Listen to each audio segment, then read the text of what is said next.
ऐसेलुको पात ऐसेलु है ऐसेलु आहा कस्तो ऐसेलु है मजाको छ ऐसेलु चाहिँ यहाँ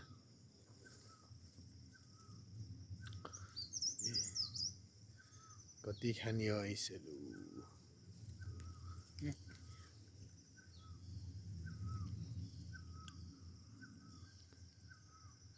Năm nè.